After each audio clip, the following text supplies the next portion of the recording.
Ada cerita tentang seorang lelaki tua, seorang kakek yang sebenarnya memiliki 8 cucu, dan salah satu cucu ini adalah gadis muda, berusia 15 tahun, dengan rambut pirang dan dengan senyum paling indah.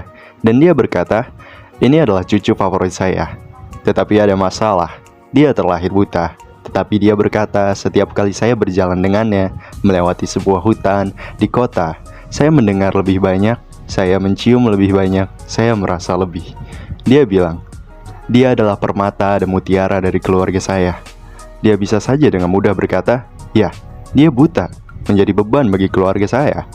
Dia tidak bisa mengubah kenyataan, tetapi dia memasak dengan cara dia melihat kenyataan sebagai orang yang proaktif.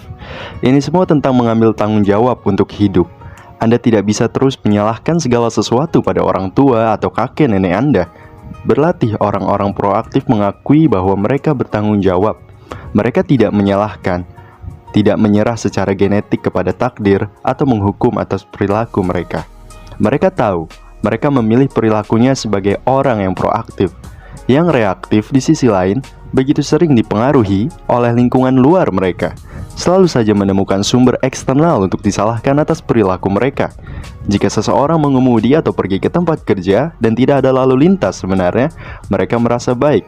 Tetapi jika ada banyak lalu lintas, itu memengaruhi sikap dan penampilannya sepanjang hari.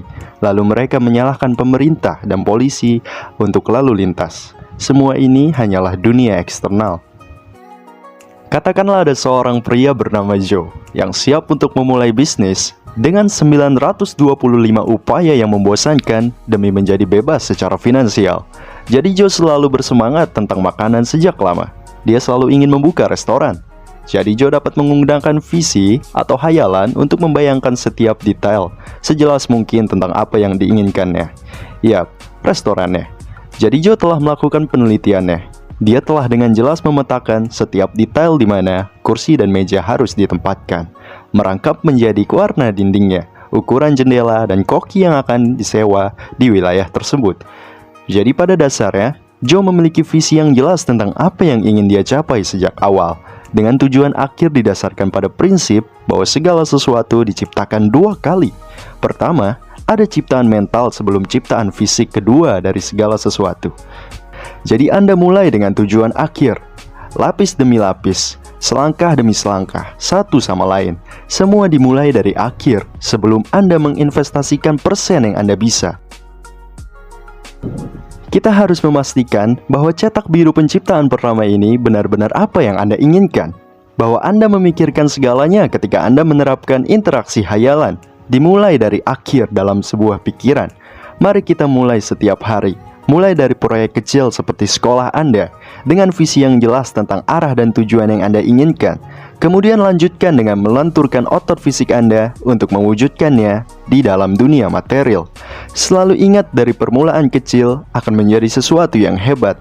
Mendahulukan hal-hal prioritas. Sebab yang paling penting tidak pernah berada di atas hal-hal yang tidak penting. Menetapkan prioritas Anda secara lurus dan benar tanpa ada penunda-nundaan dan tanpa masalah dalam berpikir. Karena sebagian besar, hal ini sangat mendasar untuk produktivitas dalam kehidupan yang bahagia. Yang saya katakan adalah teori bahagia tentang manajemen kehidupan, tujuan Anda, nilai-nilai Anda, aturan Anda, dan prioritas Anda.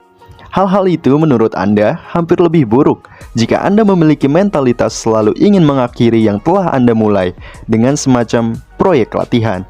Ini hanya teori, maka beraksilah, Bruce Lee. Anda ingin saya mengatakan apa lagi?